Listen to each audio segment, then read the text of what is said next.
Welcome back to WCSN. I'm Savannah Gilliland. And I'm Noah Rexstrode. And we have a lot to talk about this episode.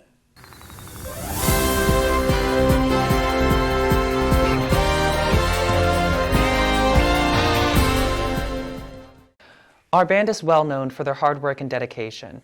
Recently, they added a new event to their schedules. And here is Joshua and Grayson with that story.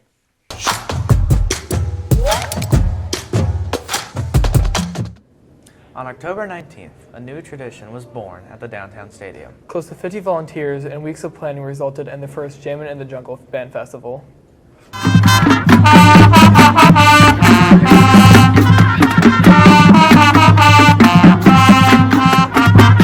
Seven bands from around Southern Ohio showcased their halftime shows.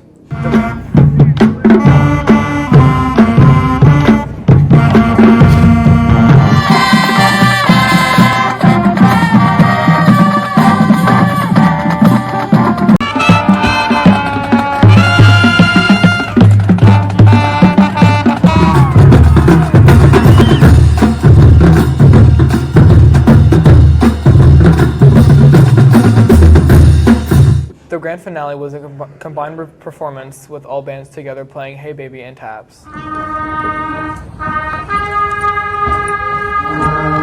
Mr. Zach Ross says it went very well for the first time hosting this event.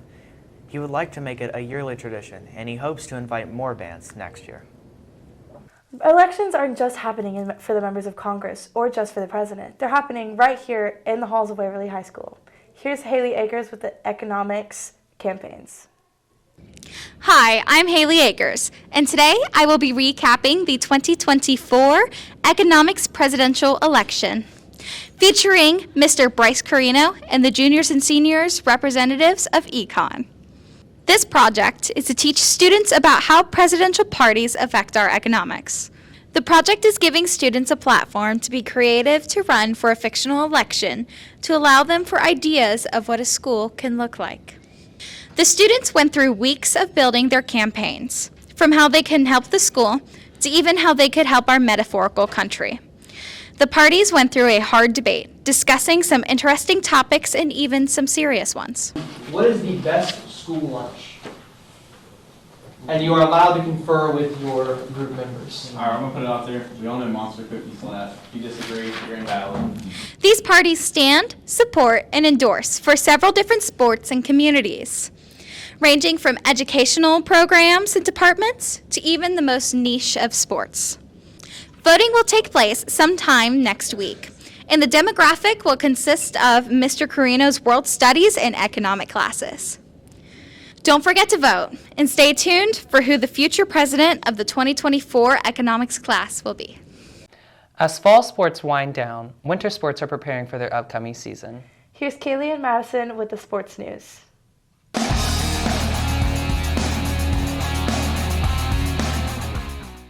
Girls tennis sophomore Claire Morrison is our featured athlete for this episode. Claire's accomplishments this season include SOC champion, sectional champion, and district champion. Her hard work earned her a place in the state tournament. Here are Lily and Jalen with a Q&A from Claire.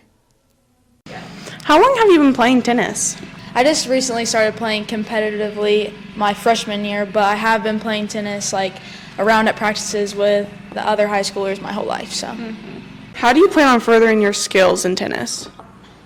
other than just practicing season, I hope to get to focus and maybe go to lessons and things and just get out on the court with my dad because he's my main person that helps me. How do you feel being SOC sectional and district champion? Well, it was a great accomplishment to win SOC as a team, and I wanted to do that personally and try to win sectionals again.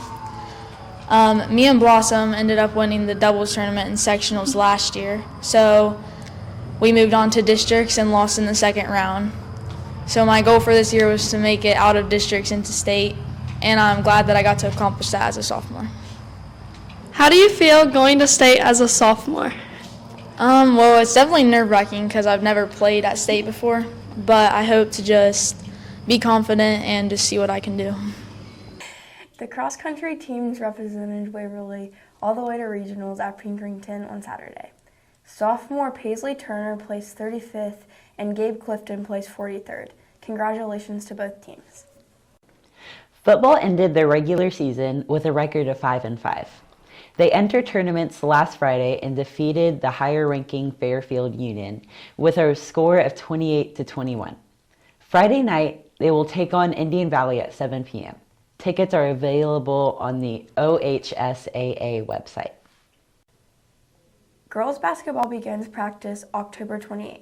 Their first scrimmage is scheduled for November 7th at Alexander at 6 p.m. Basketball also begins practice this week. Their first scrimmage will be home November 12th at 6 p.m. versus Westfall. Boys and girls wrestling are rolling out the mats to begin their season. Training sessions are in the field house behind the school every day from 5 to 7:30. If you are interested, see the office or Coach Scott Green for details. We want to hear from you. Kaylee, Jillian, and Kevin are proposing a serious question to you, our audience. Check it out. Hello and welcome back to This or That. Would you rather enjoy A sugary pumpkin spice latte Or a warm or cold cup of apple cider? We'll give you some background information on each while you vote on our Instagram page at WCSN Network and you decide. If you haven't noticed, Starbucks recently released their famous pumpkin spice latte and their apple flavors in August on the 22nd. According to some island groups and pottery shards in early Indonesia, pumpkin spice was found and used there plenty of times. While the spice was originally crafted for pie, think of pumpkin spice as an all-purpose fall baking seasoning. This works well with snickerdoodles, carrot cake, muffins, and more.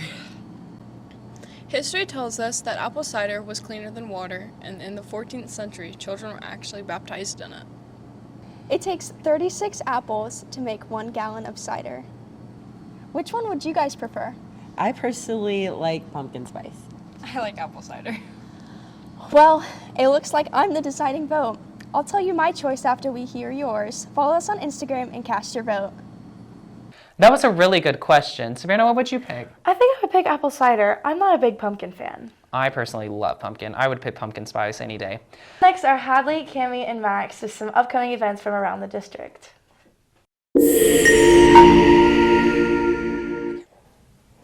Check out the Lit Club play, The Trials of the Wicked Witch, on November 9th at 7 p.m.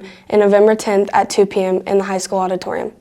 In honor of our veterans, Waverly City Schools will be off Monday, November 11th.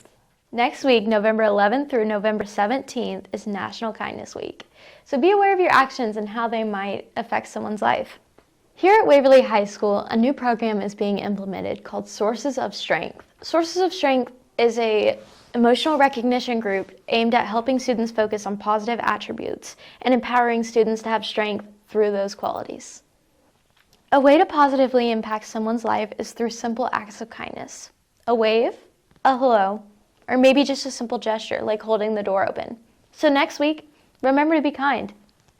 Parent-teacher conferences will be Thursday, November 14th and Tuesday, November 19th. To schedule an appointment, call our school's office. The first blood drive of the year is scheduled on November 26th at 9 a.m. to 2:30 p.m. To schedule your appointment, see Mrs. Phillips or call the Red Cross to schedule your appointment. Thank you for watching this episode of WCSN. See you next time.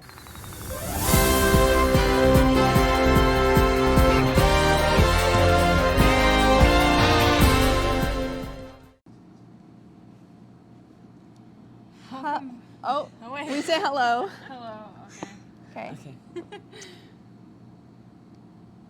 Hello and welcome. Sips fake coffee. Spice any day. Up next, we have... No, because it was going to be so good. Up next.